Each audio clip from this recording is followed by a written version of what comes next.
Anyway, we're going to align with the platform. Just a couple updates, and QuickBooks Connect is going on right now. So I even had updated numbers on how many QBO subs there are. And the only reason for that, well, we'll get to the slide when I get there, but once we dive in, we're going to be starting in QuickBooks Online Accountant. We're going to go over the team management, firm visibility, the work tab, Pro Advisor, adding a client wholesale, just aligning on some of these quick things that are important from a QuickBooks Online Accountant standpoint. Then we're going to dive into a client file and look at specific accounting tools that I've found to be helpful, best practices there, reporting, how you customize, how you quote-unquote memorize your report, the audit log, navigation tips, and then we end with bank feeds. And I know it doesn't look like a lot, but it literally does take the whole time. And we're probably going to create a second accountant best practice session for other things as well. Again, use the chat area. I don't have a PDF of it, Stacy. It's just a PowerPoint slide, but I think if you click File Save As, you can save it as a PDF if you want. I believe that's totally possible. So that's what we're going to be looking at. So as of 2020, and I think it's more like 80, in the low 80s percentile, small businesses will move online. Those are the ones that are actually using accounting software, okay? So that's good. Some kind of accounting software will they have. And as of Q4 FY 2017, we finished the year with 2.38 million subscribers, and that's globally, but most are in the U.S. So we're up, driving growth for QBO, we're up 58% compared to last year.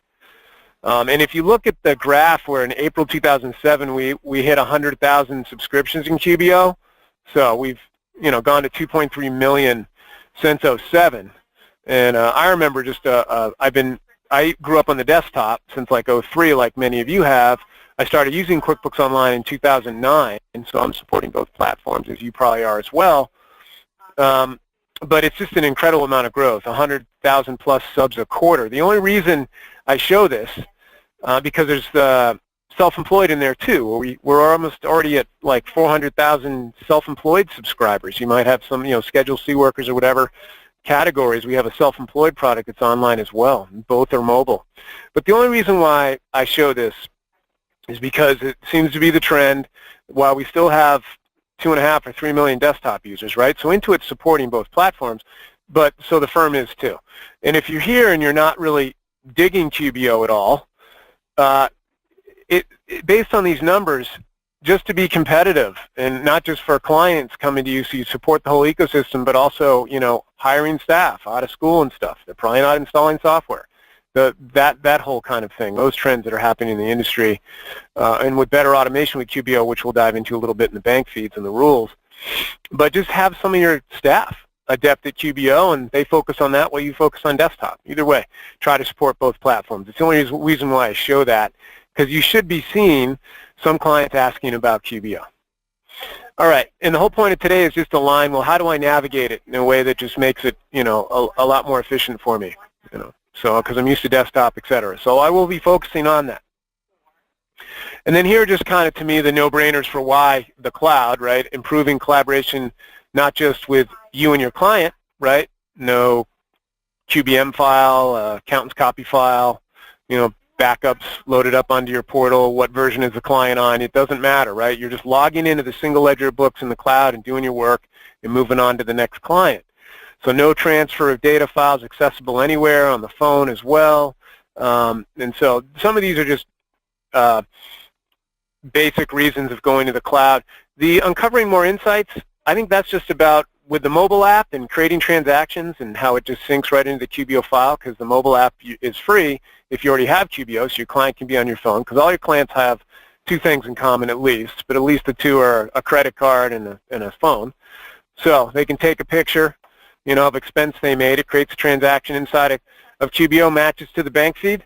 Right. So that just means to me that the reports in QuickBooks Online versus desktop, there's a better chance of being up to date for this current month, or even as of last month. So I think that's what uncovering more insights means. So we're going to start in QBOA. All right, enough for the PowerPoint, but feel free to use that. And if I have time at the end, I will try to save it as a PDF and upload it again. So here is the QuickBooks Online Accountant, and my guess is you guys are using this too. My favorite aspect of it, I'm going to be going over several things, particularly the Work tab. But the client dashboard is obvious enough. We're surfacing up data unaccepted transactions, these would be, you know, the stuff that transactions downloaded from the credit card or the checking account that have yet to be added to the register. We'll surface up data about payroll and tax info and things like that. And you can get into a client file just by clicking on the little QB meatball. And when you hover over it, it tells you, oh, so that Essentials is canceled. That's good to know. I need to reach out to the client on that, etc. And you can always go into a client file with the drop-down, as you know.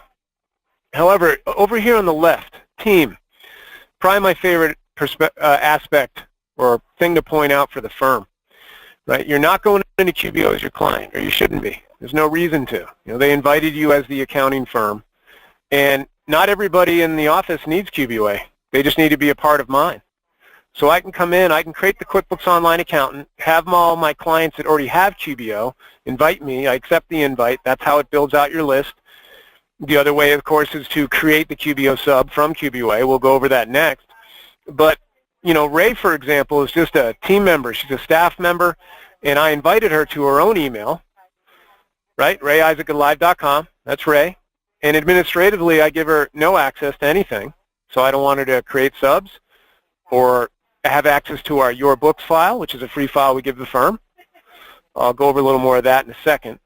I don't want her to be able to add other team members, right? So she has no administrative duties within QBOA itself. However, in the Client Access tab, I've checked off all the clients that I want her to see when she logs in.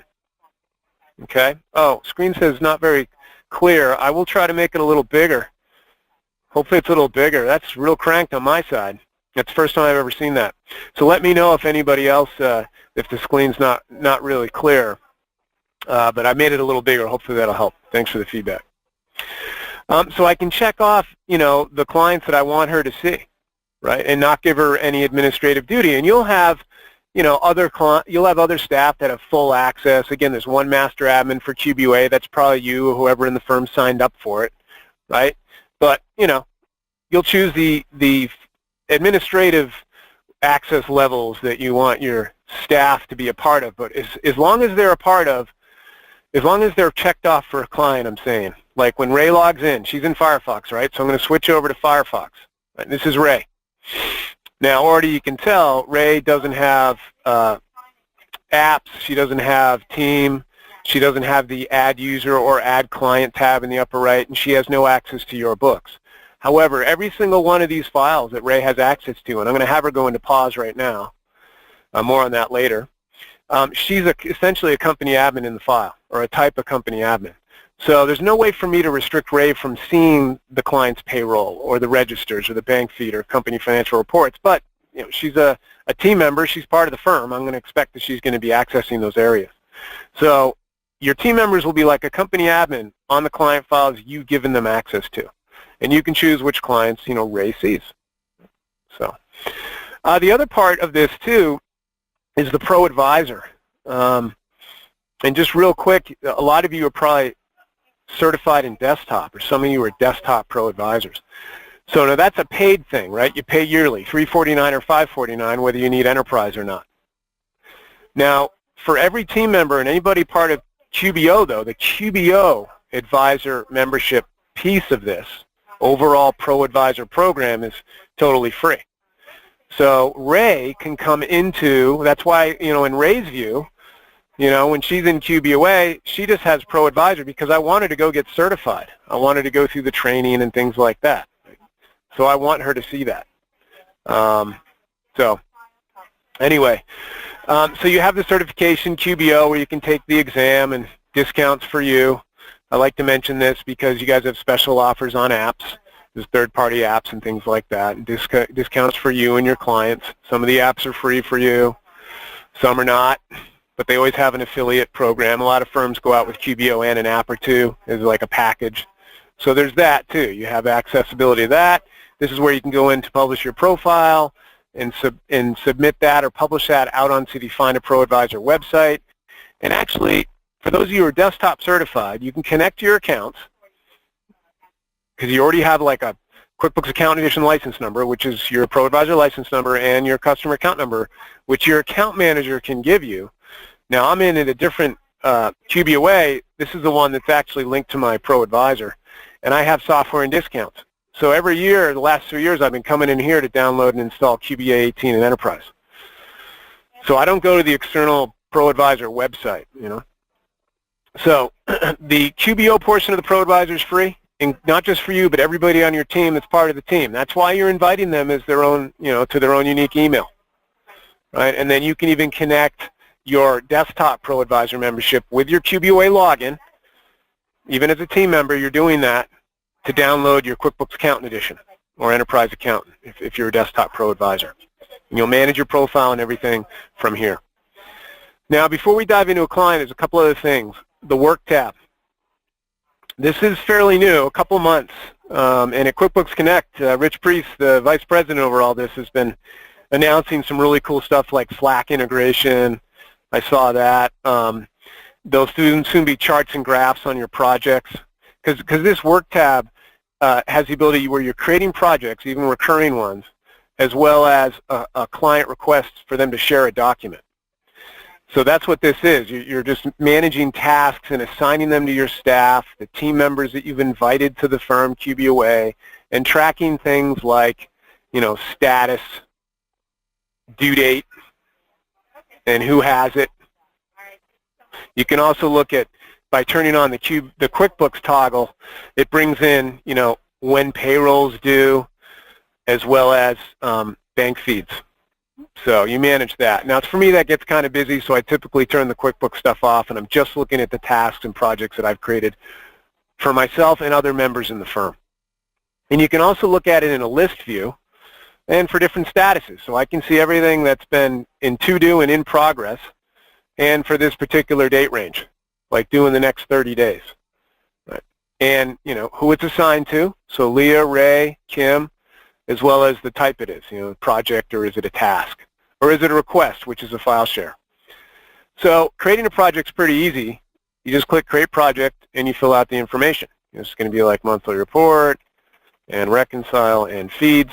You know, you guys probably have way more appropriate terms for the engagements you do, but either way. And then you choose the client, the due date that it's due. Say it's due the 30th. You can even make it repeating.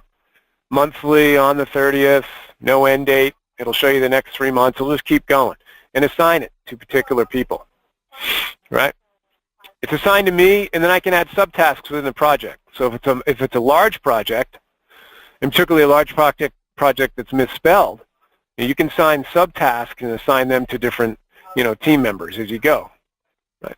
And the team members that'll show up assignable are those that you've given access to a particular client, you know. So look for more on that that we have in here. I'm not going to save it. And the other one is a client request. So I've already asked to upload a form. So this is, here we go. Yeah, need tax, here we go. One due by next week, need tax year 13 return. It's a PDF. So it's in progress. I created this, you know, a few days ago. And it actually got sent to a client, and they already uploaded the document, and then they even, you know, messaged me back. How you create a request for file share? Just click Create Client Request. You put in the information. You know, need this tax year 2012 form ASAP, and you choose the client. You know, it's going to go to the due date when you need it. I'm going to do it by, we'll give them till Monday. And then, you know, please send when you can. So you're just creating this request, and this will notify the client. It'll send an email to them when I click Publish to Client's QuickBooks. Right, and here's the email they're going to get. I'm going to click Publish and Send Email. And they actually get an email that says, you know, respond in QBO. Now let's go over to the client file. And by the way, I'll go over Google Chrome because I love Google Chrome for QBO. But there's this My Accountant tab in the left-hand panel you probably noticed. You even see it when you're in there. You know, and that's where your clients go to respond to these requests, right? Here's my thing, right? Need this tax year 2012 form ASAP. So now they can click it and click Add Document and browse out to, you know, the folder where it is, and then, you know, upload it. And then I would see it back in QBOA. And they could even ask a question on it. And I would see that too. Like you're messaging back and forth, and you're communicating from QBO to QBO. You're in QBOA in the Work tab. client is in the My Accountant tab in the left-hand panel of the QBO file. All right, so it's kind of like a file share option. And like you've seen, I think I had this other one too, where though there's no alert for you for this need tax year 13 return, I can see that 2 questions were asked, and then I have next to the paperclip a 1. So I know they uploaded it, right? And I can download it from here and say, yep, this is great, thanks, right? Perfect, and they would see that, post an email. So they're alerted by email. You guys just have to look for the little icons. I'm sure we'll have better alerts in the future. Yeah, the projects can be set as recurring. So when you go in here, there's this repetitive button, right? And you can choose the interval. The thing that I'm wanting or waiting for is that once you create, because I bet you can do the same repetitive engagements for most of your clients. So what I'm waiting for, because this is, I'm going to create the project, I can duplicate it for another client, but I would have to keep duplicating it. I want to be able to publish it to 200 clients I have in my QBOA, you know. I'm sure that'll come. That'll be really nice. But yeah, you can definitely make the projects recurring depending on the interval you want, for sure. So that's the Work tab. I did want to mention quickly apps. There are a bunch of third-party apps. We basically put apps.com inside of QBOA in the Apps tab. And the master admin of QBOA can actually connect an app for a client. You know, not just for the file. We give you the free file, but you can also connect an app for the client and see what apps the client already has connected. Right, so I connected Expensify for this particular client, so I can launch it, and I have to invite the client as a user to it. So before it was just the client could be the only one connecting the app. Now, if it's too much of a daunting, you know, event to go and connect an app to QBO, the firm can step in, and the master admin of QBOA can go ahead and add an app for a client. You can control that. And it's just easy to find other apps. You can come in and do some research and browse by particular category. Say your client needs, you know, something with e-commerce, and Unify, for example, is a great app if you have a bunch of different shopping carts and your own website, etc. So you can do some research for the client regarding apps. Now, the Your Books file, real quick, then we'll dive into a client file. We want to talk about one thing with wholesale billing. This, only use the Your Books file when you're really going to use it. I know that sounds obvious, but not really. Some people will use it as a sandbox or a practice ground. So don't convert like Rock Castle Construction into the Your Books file. Wait, just hold on to it, hide it from everybody until the day you're really going to move your Accountant Edition file to Your Books. If you're already using it, great. The reason why I say that is because the sales window, the customers in the Your Books file is a mirror image of the clients list under your practice, right? So you don't want to like convert a file that just has a bunch of garbage data, because you just have a lot of clients here that really aren't your clients, right? So Your Books, just kind of leave alone until you're really going to use it for real. And a lot of firms that are kind of embracing the firm of the future and moving their Accountant Edition file, the firm file, to Your Books, because you can turn QuickBooks payments on, you can set up recurring sales receipts, right? Auto draft out of your client's bank account, and that's free. Takes 5 days to fund, but it's free. Probably a pretty good AR cycle. All right, real quick, adding a client. Some of your team members will have the ability for that. You click Add Client, and you might have already done this before, but just I wanted to mention, just so you know, I mean, if a client comes to you, they already have QBO, they're going to invite, you know, one of you, you're going to accept the invite and add it to QBOA. It's a great way to get it in. However, you might have a client on Pro 2014 or 12, or they just want to be more mobile and use the phone, and for whatever reason they're coming to QuickBooks Online, you can create the subscription for them. So you just put in, you know, this would be a new client. You have to put in their email address, and then you can add their details later, but then you're choosing between Plus or Essentials. You know, you might have some self-employed clients, but there's really no transactions here. It's mostly a bank feed, few reports. It's really, and it's only Schedule C categories, so self-employed is really for that, right, a self-employed person. But for your small businesses, it's either Essentials or Plus. I know there's Simple Start, but QBO Simple Start doesn't have a trial balance report. It doesn't have a general ledger report. There's no AP tracking. I mean, so some of that stuff's just not acceptable from an accountant's perspective, particularly around reporting. So my argument is that most of your clients will be on Plus and Essentials, right? And the big difference with Plus versus Essentials, if you don't know, class tracking, purchase orders, inventory, 1099s, two-sided items, you know, those types of things, and over 3 users, that's Plus. So I'd say Plus is most akin to our QuickBooks Desktop Pro product. I think the last feature that with progress invoicing coming and that's in some subs now, and then we have price rules now in beta or price levels, the real last feature of Desktop Pro that's not in QBO Plus is estimate to actual reporting. So anyway, it's either wholesale where it's 50% off for life of the sub and the firm's paying, or the client gets billed. So I just want to make sure we're aligned there, right? You don't have to pay for it. Your client can. Just know that the promo is only for the first year. If you want it for payroll and QBO to be 50% off forever, for as long as the business is solvent, then and you have QBO, then that's a wholesale, right? And that's on the firm credit card, and the client has no visibility to the billing and subscription tab at all. So I just want to align there, and you don't have to be the master admin, right? They have no visibility to the firm credit card or the account or the billing and subscription tab and accountant settings, even if it's under wholesale billing. All right, I'm going to dive into my pause file. We're done with QBOA. Got a couple questions. When's the optimal time to move a current client to wholesale billing? First, I get billed on the 5th. It's really up to you. I mean, you can't choose your billing date of the month.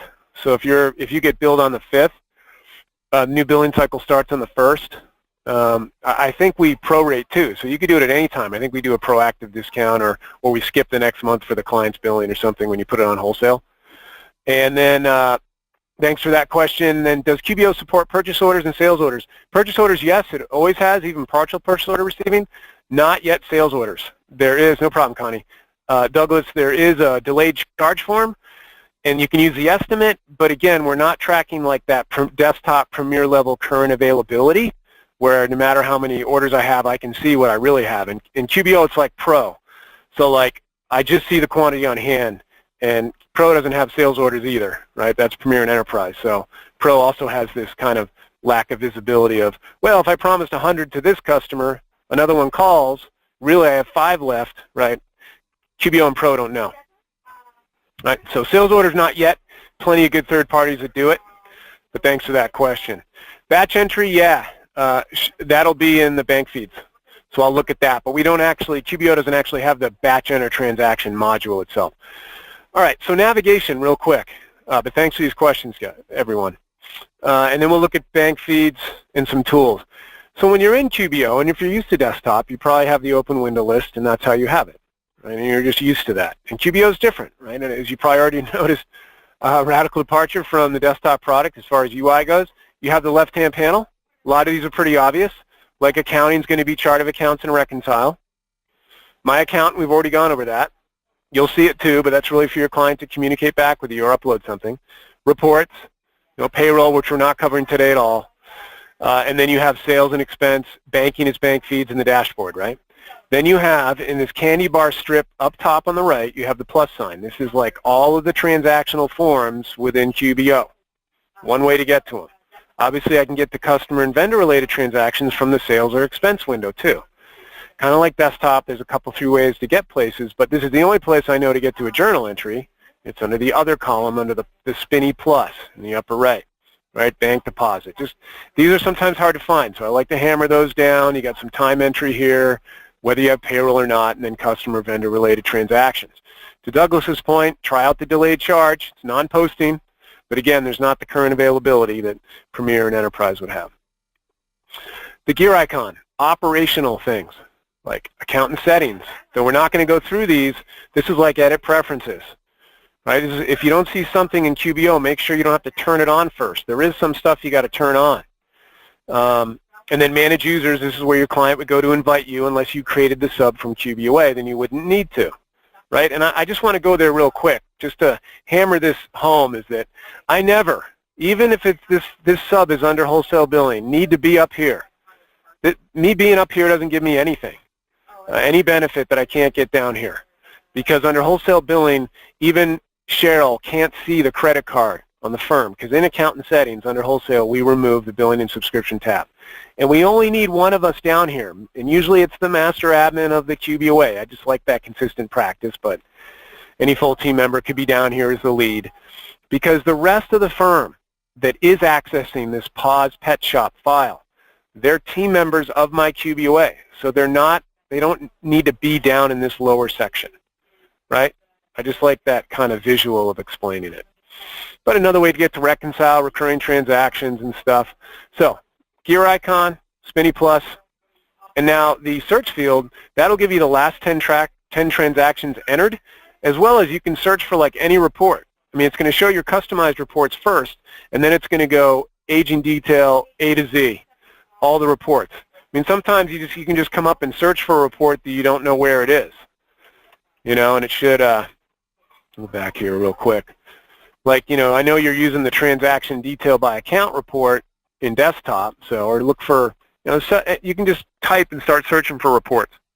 Now, interestingly enough, I'll leave this up because I'm going to kill several birds with a stone. Oh, sorry, if you're a bird fan, I really need to choose a different analogy there. What is a project tab so we don't show we have it? Oh, projects? Yeah, that's nothing you have to turn on anymore. It is a set, right on, Robbie. It is, projects is in settings.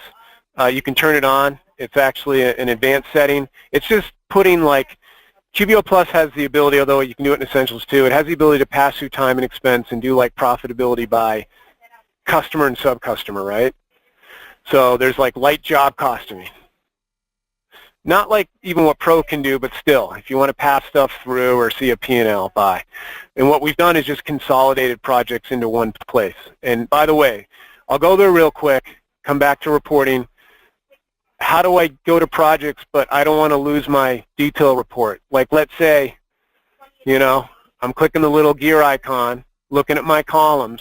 I don't want these, but I do want debit and credit, you know, because that's not a default, but I'm going to turn it on so I can run the report. So let's say you've customized your report how you want, but you don't want to, you know, lose your place just because I want to go, oh, what's projects is, right?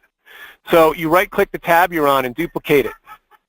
This is the best way. In Chrome, I like Chrome for this because Chrome has the ability to create Chrome users, so you can be in multiple QBO files with the same login. You know, it creates separate entities of Chrome or users of Chrome, or they call it people. In the upper right, yours probably says person one when you're using Google Chrome, so you can just go in and click Manage People and add a person and just call it QBO. I like that because it totally isolates all your QBO work into one Chrome user, and I might be using Chrome for something else, you know, that's not even QuickBooks Online related. So stuff gets busy, right? And I also want my own top icon bar, which I'll mention in a sec. You can create a top icon bar. You know, the main pages you go to in a file, any file, when I click Chart of Accounts, it'll bring me to Chart of Accounts. So if I click Bank Rec, it'll bring me to Reconcile, no matter what client file I'm in. So there's some benefits to, if you're really used to desktop and the workflow, there's the tab browsing. So I got 2 reports up, and now I can go into projects without losing my place in the other one, right? Because I have some projects here, right? And this is what the project is. It's just tracking the project profitability, any unbilled time and expense I have against it. What are the transactions linked to the project? If you think sub-customer, if you guys are used to that, you can add transactions from here to the project. And of course, you can run a report and see how that's. It's basically, I mean, I can can this report too. I mean, I can create this report as well. It's just a P&L by the quote-unquote project. But it's kind of giving us a project center to consolidate project type things. So you'll see more on that, and I'm sure that's where we're going to be adding a lot more job costing stuff. Right? So it is a setting. Check it out. But I have 2 windows open, right? 2 reports. And I can do this all day long. Just keep duplicating, or you have this accountant toolbox, right? Right next to the client switcher, and you can click New Window. Does the same thing. Maybe you don't like Chrome. Maybe you want to use IE11 or Firefox. So that's how you can do that. It works with transactions as well. If I want a journal entry, I'll right-click, open a new tab. Now I got 3 tabs open in the same file. Okay, so that's important when you're wanting to drill down, but you don't want to lose your place, if you will, right? Now, the clock in the upper left, I like showing this to accountants because it's like your previous button in desktop. So it's going to show the last 10 transactions, and then you can go to find more, right? And you can do more than one AR/AP and a journal entry in QBO. Not that I want you doing AR and AP journal entries, right? We should be using the AR/AP flow. So receiving a payment against an invoice, pay bill against a bill. You know, then on the customer side, you make a deposit. I mean, we don't have the home page map, so just consider that. And for some of my clients, I'll create like a folder in the bookmarks bar. Do you guys like favorite your bookmarks and add them? Invoice, receive payment, deposit in that order, bill, pay a bill, etc. Anyway, you can flag it as an adjusting entry, though journal entries by nature are adjusting, but we have the adjusting journal entry report, which you might want to use. So, but net, I have 3 tabs open, right? Now, a qualification that's important. And then I'll add, I think I just answered Eric's question regarding the projects tab. And thanks for that question, because it was a good tangent that allowed me to prove the tab browsing. Perfect. You can use it like with anything, right? Let's say I just created this journal entry, and it is going to impact, I got some income accounts and I have a cost of goods sold, so it's going to impact the profitability report, and it's certainly going to impact this report. It's not like the auto refresh though in desktop. When you enter a transaction, it automatically loads in the report, right? So you have to reload the page. So this is just a qualification, though the tab browsing is a great workaround for open windows, and that's how you do it in QBO. And that would work in Chrome or Firefox or IE, the ability to right-click, duplicate the tab, or go to Accountant Toolbox, new window, same kind of thing. However, if I just created that journal entry, I need to hit the reload or do an F5 to reload the page before I email it or print it out, because I want it to pick up any transaction entry I have in other tabs that I'm in the same file. It doesn't do that automatically. It doesn't refresh automatically.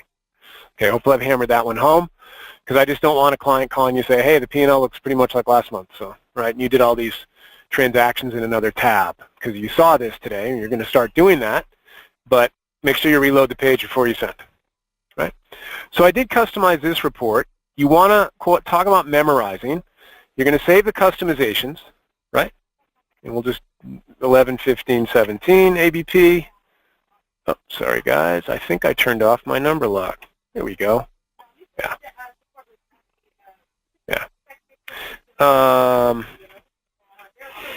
Yeah, okay, 11, 15, 17, whatever. So you're naming the report, right? And you can add it to a group, create a group, because I'm really memorizing it. I'll put it in my monthly reports, and I'm going to get rid of the special character here. Okay. And then I can even share it with everybody else that has the ability to see company financial related reports, which would be the all user, the company admin, or the master admin, or any other team member coming in from QBOA. Or I could create a report for firm only. Like maybe you want to create a report that the client doesn't see. It's in their file, but it's hidden from them. And then Robbie and myself, because we're part of the QBOA, we'd be able to see that report. I mean, you can do that kind of stuff. So I'm going to save that report. And your memorized report list, you ask, if you go to reports, right? And here's all your reports, right? Typical business overviews, company financial, accountant reports. That's one way to do it. That's where your trial balance and general ledger will be, and a lot of other accountant-related reports. The rest are pretty obvious. AR, AP, payroll-related, items in inventory, expense, sales, sales tax. Those are your buckets, and within each you're going to have a variety of reports. The My Custom Reports is your quote-unquote memorized report list. Now, you don't have to add them to a group if you don't want to, but it just allows me to save them so I don't have to customize them next time.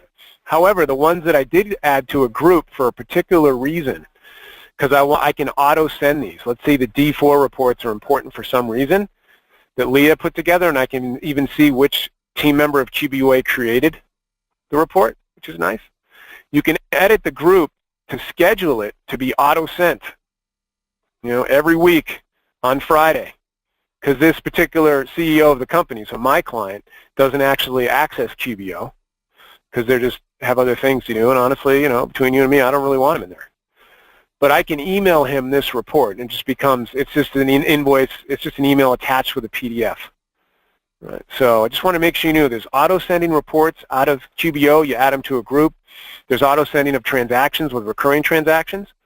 So we have like quote-unquote memorized transactions in QBO Essentials and Plus too. We just call it recurring transactions. So that kind of automation is nice at the report level as well as at the transaction level. A couple other tools to show, and then we're going to move on to bank feeds, because that's a great way to get the data in to QuickBooks Online. Now, if I go back to, Oh, here, under the toolbox, I usually show this up front, but for summary company financial reports, if you go into your toolbox when you come into your client file and click on Report Tools, right, you can set the default date range for the summary, the financial reports, not all of them, just your company financial summary reports like the P&L, trial balance, balance sheet. They'll all inherit the default date range. So I'm going to do, last quarter cash basis. So when I go to accountant reports, and I'm going to show you one more tool under accountant tools, and then we'll move to bank feeds. Again, accountant reports has some great reports, adjusted trial balance, adjusting journal entry, things like that. But when I come in and run the P&L, it's going to default to last quarter and a cash basis, right? Not for all reports, but just for what I'm finding is company financial summary reports. Yeah, and Alan's asked, can you change the default permanently? Yeah, so as long as I have that in that file in report tools, not globally, like I wish that change affected all my 57 clients, it's just going to be for this pause pet shop, right? And I would have to do that when I come into other files. So not yet from QBUA can I just globally say, hey, here's what I want to see. That'd be sweet, but not yet. However, this will change it for just the summary reports though, right? So notice that it came to last quarter, right? If I right-click duplicate and I go to, a detail-oriented report, and by the way, detail reports you can customize, as you would imagine, a lot more. So let's say I go to review sales, sales by customer detail. Notice it defaults to this month to date, which is a typical default. However, the financial summary reports, balance sheet, PL, trial balance, and a few others do inherit the report tool thing, just so you know, right? And what I mean by detail reports versus summary, clearly this is a transactional report, and I have so much more customization options for rows and columns than I would like the balance sheet and P&L, where you're really just doing comparatives or filtering by a particular distro account or a source account. So I can change my columns. I wish it defaulted to debit credit for some. It doesn't. I can quickly turn off stuff. And I can reorder, how I want it to be. Maybe I want the sales price up here for whatever reason. And then related to sales and customers and selling items, right, these are going to be the columns that you have available to add. And when you add a column, then you can sort a group by it, right? So it's very similar to kind of desktop in that respect. We even call filter. It used to be called match, now it's filter. So I can filter this by transaction type or a particular customer or something like that. The P&L, you can do that with class, although we have default P&L by class report and things like that. So just remember when you customize it, if you have to go somewhere else, right-click, duplicate the tab so you don't lose what you did. Save your customization so you don't have to reinvent the wheel next time. And remember the little, on lists, but also in the sales and expense transaction window and in reports, there's always going to be a little gear icon. The big gear icon's up top on the right. The little gear is like quickly checking things on and off a report, So, okay. Important to know that. Let's see, can you change the default? Okay, we just answered that. All right. So again, the default, that's just going to be for your company financial, and it's right under the briefcase report tools. Now, the other thing to mention, then we'll dive into bank feeds, and I'll try to show the recurring transactions as well. Reclassify transactions. Similar to the tool in QuickBooks Account Edition that you might leverage when doing a review on a Pro Premier client file, and they miscoded a bunch of stuff, right? They put a bunch of stuff in like, well, you can see what's in reconcile discrepancies. That's always helpful to see. Or I can see, some people, though I can recode. So if it's in the wrong account and, maybe instead of travel, it should have been somewhere else, like this car park is not really travel meals. It's really, there we go. And I know it's a little off kilter. This is one of the older windows in QBO, and I'm sure we're going to refresh it soon. So I could, move these to really, that one just goes to travel, because it's, at the airport and parking my car. So I know this tool is made to correctly code in a batch miscoded transactions. However, some use it just to check the correct transaction type they're finding in accounts. So bird's eyeing accounts and making sure that in auto expense, it's mostly the expense or bills or checks. And you can do a bird's eye for balance sheet accounts as well. Like in prepaids, I want to make sure it's only journal entries. Or in fixed asset, it's only journal entries, etc. Or is there an amount in undeposited funds? And want to make sure that it's the appropriate transaction type.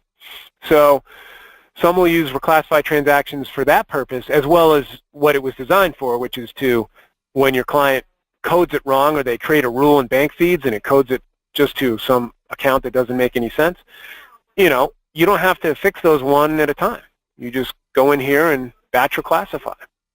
You can do it pretty much in one fell swoop.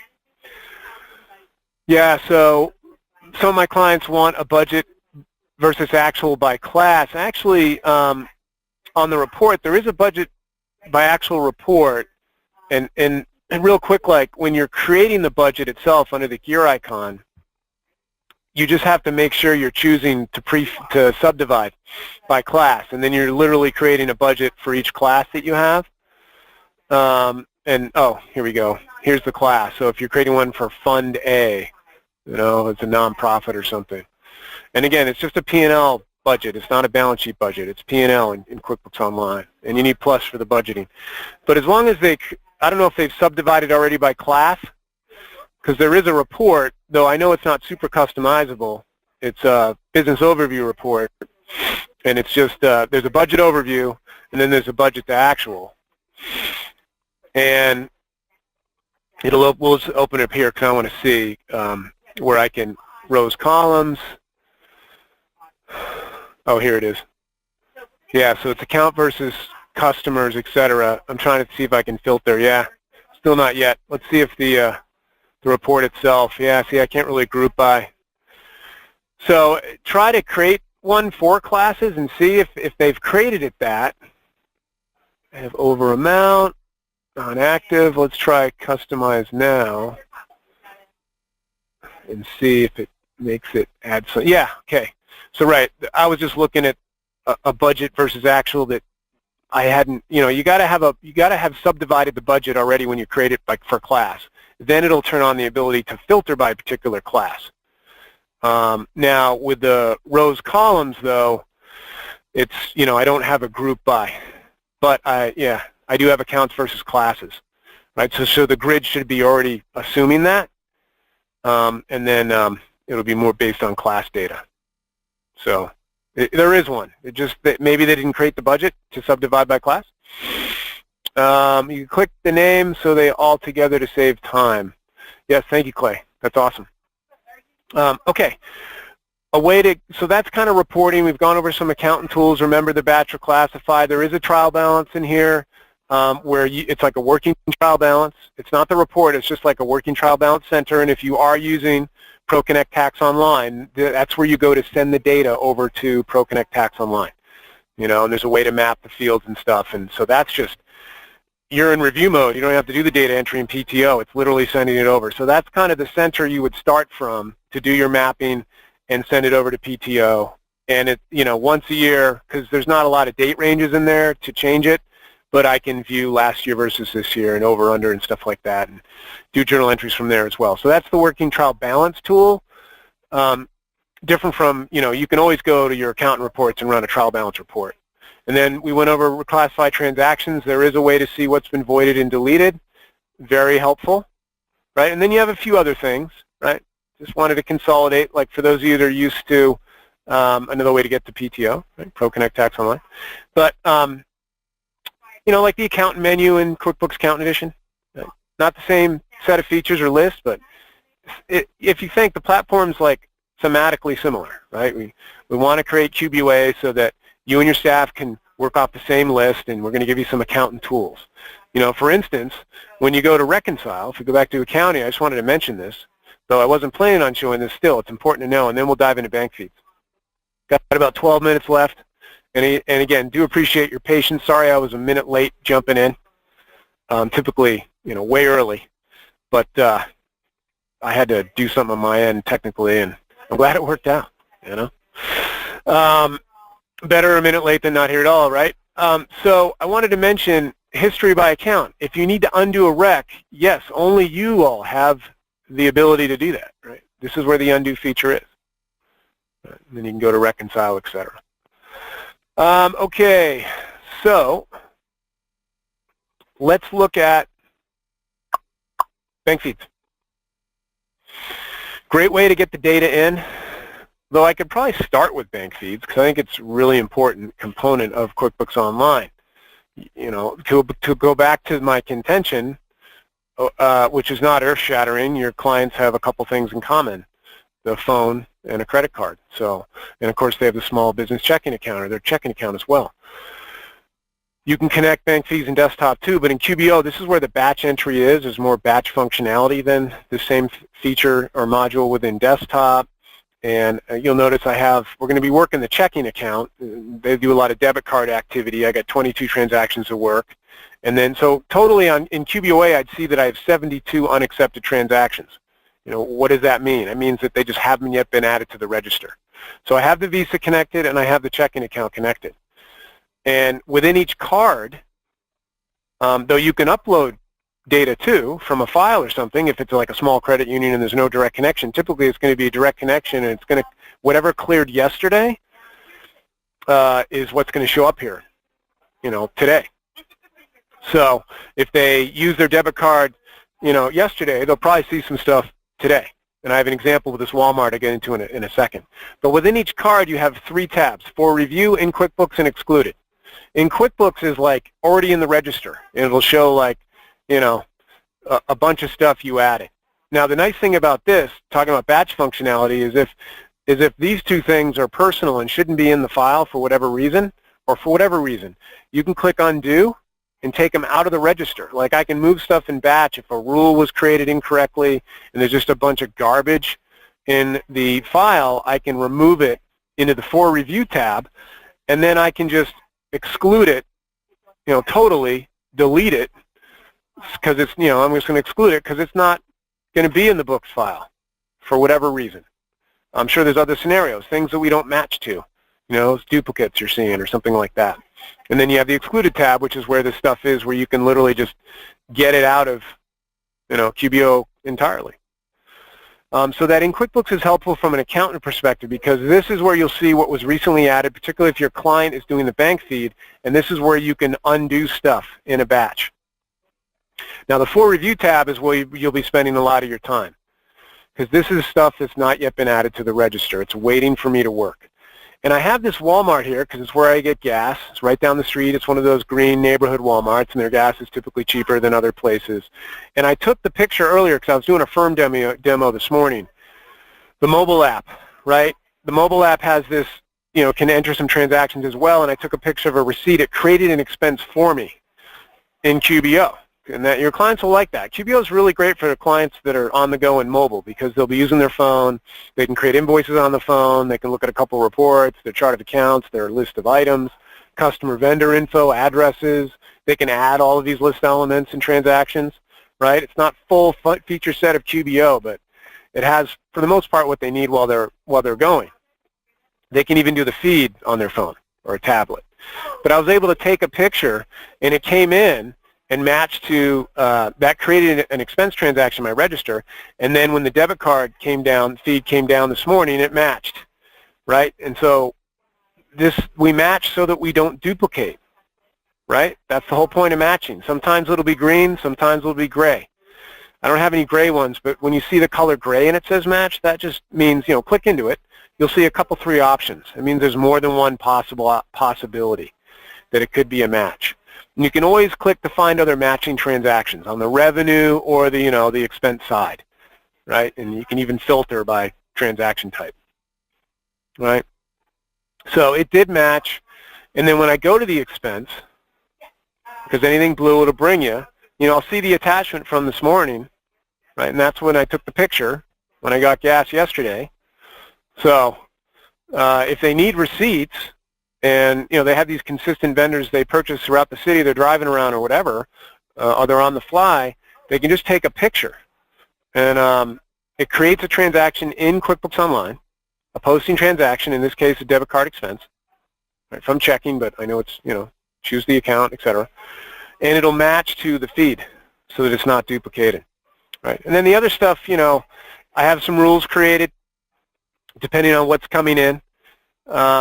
And rules really are important. You can get many ways to get to rules, but you can create a rule for amount, like the criteria, like for Daigle, particular vendor this client purchases from. When a transaction comes in the feed that meets any of the following criteria, the bank text contains Daigle, and typically that's actually, capitalized, right? When you see the bank detail, it's usually like alphanumeric and it's capitalized. Then you have description, amount. You can even create several rules per vendor because they might buy from Home Depot, but if its amount is greater than $500, well, I want to route that to the fixed asset account or some other current asset as opposed to cost of goods sold or expense. So rules, you don't have to actually create rules for everything because QBO is going to do that for you. Once you work a particular downloaded transaction, the next time we see it, it's going to code it green with the account or the payee. You don't have to create a rule for that. But rules, I think, are good for when you want to exclude or include by amount, or you want to corral to particular splits across category and even class. And finally, rules great for automation of entry. You won't want this. It's not default checked on purpose, right? Because you know your client. And check this box is for if you don't need to review it. Once the rule is applied, it's going to automatically put it into the register. And that's like automation of data entry. You won't be involved other than setting up the rule template. However, I don't have that checked on many of these rules because I want to review it before I accept it. Right? Accepting it into the register is like the last line of defense to make sure it was properly categorized, right, payee, etc. However, there are scenarios certainly where, hey, I buy it from Amazon, it's always office tools. You might have a client like that, so it's never not. So check the box, automatically add to my books. Once the rule is applied, you might have several rules for Amazon based on amount and what account you want to go to. But check them all off for automatically out of my books because why accept them? Just let QBO do it. I don't need to review it, etc. Anyway, so those are the rules thing. And I have, like I say, when I click on bank rules, I have many rules I've created over the months and year and a half so supporting this one client. But I really don't need all these rules because QBO, it will, let me see if I have a better example on the Visa. Sometimes it sees stuff and it just doesn't apply a rule, it just turns it green. Like if Nordstrom is, this is a terrible example though, why do they have Nordstrom in here? I got to ask them about that. But let's say it's like, we'll just use it because it's the example I have for now and I know we're running out of time. I can choose a particular payee, and it's going to remember this next time. I'll just add this. And all of them it's going to add, and it would be meals and entertainment. It would be like, this is like, yeah. So when I add that, it's going to change all the other ones green, you know what I mean? I don't need a rule for that. From now on, when it comes in from this particular business, it's going to go to that vendor in this account. I don't have to create a rule for that. But create a rule if you want to automate it or if it's a more complex or sophisticated split, if you want to do a split across class and stuff, if you want to create, if they buy from a particular vendor but there's many different scenarios by amount, that's a great scenario for a rule. And you can do it on the revenue side as well. Though I find rules to be awesome for the purchase side. Checks, right, they don't come in with a payee a lot, so it's just date amount. Those are a little harder. And yeah, it's basically bank rules. So, thanks, Robbie. Let's see here. How do I add an account tool to QBO? Well, you don't add a tool. These tools are available for you, assuming you're accessing the file from QuickBooks Online Accountant. So if you're not seeing the toolbox or the client switcher, where you can go in and out of other files, and if you don't see the QB accountant in the upper left, then you need to have your client invite you as the accounting firm. And that's Gear Icon Manage Users. Let's see, bank feeds, I use a purchase card, PEX, that doesn't feed auto, so I upload. That's fine, I upload too. Then I find that it doesn't match those transactions. So I uploaded an OFX file earlier and it matched it. So I'm not sure why it's not. I would check the date range. Sometimes when it's a date range is far away from each other, we don't match. Check the spelling. Those are some of the things I've seen in my own experience. But I typically upload an OFX and a CSV. And that's how I got my match, was from an OFX. So, and support can always troubleshoot that stuff as well. Let's see, you also note the rule on top is the rule that takes precedence, right? per vendor, right? So you I have a bunch of rules, but if I had 4 Best Buy rules or 4 Home Depot rules, a great point, Connie, and thank you for mentioning that because I was going to totally space it. If I have 3 rules for Home Depot because of whatever scenario, when you go to your rule list, right, I don't have that exact thing, but you can grab them and move them to the appropriate order, right? So make sure that that you want QBO to consider the first Home Depot one and the third second, and then the second one third, etc. You can click this little square to move the rules around because, true, if I have several for a vendor, this is the hierarchy. Absolutely. Thanks for that. How to create invoice using Excel? Yeah, so that would be a third-party integration. Yep. You're going to use Transaction Pro Importer if you have invoices in Excel. I know QuickBooks Accountant Edition and Enterprise have the batch enter transaction tool. That's not in QuickBooks Online at this time. Right, so you use TPI, Transaction Pro Importer. There's several of them on apps.com that import transactions from Excel. Yep. Good question, so I appreciate that. So the other thing, automation, and if you guys have to leave at the top, by all means, go ahead. But under the gear icon, again, your operational stuff. Under tools, you have, under lists, you have recurring transactions. So like desktop with the memorized transactions, oh, Alan, there's no CP for my events. Sorry, the CPE events are actually here for Intuit ones that provide CPE training. That's here, and it's on the Firm of the Future site. So I will put, yeah, I don't have that qualification with NASBA or what have you, but I'll put that to everybody, and also I'll include our website. The product, see Valerie, Sean, Leah, my colleagues there at QuickBooks Connect right now. Picture was from this morning. This site has tons of video and other content, so feel free to leverage it and share it with your clients. There's some great videos for clients as well, and real-world training for mastering the basics. And then we have tons of QBO, QBOA related videos, more from an accountant perspective. So definitely check that out. And that link is in the deck. If you guys download the deck I uploaded, as well as links to our other free but no CPE, let me qualify, I should do a better job of that, no CPE type training. If you want the CPE, definitely go to the free Accounting University stuff. Also free and done by Trainer Writer Network people that have clients and stuff, and that's great. You can get a lot of CPE that way, free CPE. Recurring transactions, just wanted to mention, I'm going to dive into another file, and for those of you who have to leave, by all means, again, thanks for your flexibility this morning with me coming in a minute late. So hopefully this has been helpful. And we're pretty much at the end. I'm actually going into a client file that has QuickBooks Payments turned on, on the customer side, right? So I can set up recurring transactions, because you can do this in the Your Books file too if you guys are already on Your Books.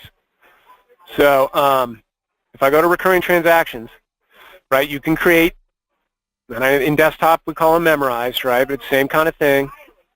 Supports most transaction types except the paycheck, the actual receive payment window. I don't mean sales receipt, I mean receiving payment against an invoice, and of course the bill payment, right? You can't do those, but all the other ones pretty much you can set as recurring, right? Now with customer payments, let's say like Chad here, I have a monthly due subscription service I provide for him. I've set it up in this template. It's a sales receipt. It's not an invoice. It's not AR. Every 7th day of the month, he gets this sales receipt sent to him with the information. I know it's silly because it's a penny, but again, this is a live account, so I'm trying not to ding myself too much, right, just to demo something. Okay, it's automatically sent, interval to sales receipt, and I have his banking routing info. So this is a direct debit from his account, and I get it on the 12th, right? So it's 5 days to fund. So know that, because for some of your clients, the free ACH and the payments is free too, they need it, they can't wait 5 days. But for some that don't really need, they're using invoices, but it really shouldn't be invoices because you're not really impacting AR. It could be a monthly due and a sales receipt, and just set up a direct draft from their account. I mean, you can do that in the Your Books file. Your clients can do that likewise. So there's that, and then of course with invoices, and you can do this with bills and checks and stuff. But for Ryan here, this is with payments turned on. When Ryan gets this invoice, he clicks Pay Now, and he can put in a credit card, and that does have fees, or he can do a free ACH, but it takes 5 days to fund. And there's other automation. You can even include unbilled activity. If I'm tagging in expense, time, material to a customer or a project or something, I can have this invoice pick that up too. There's even a global setting for that.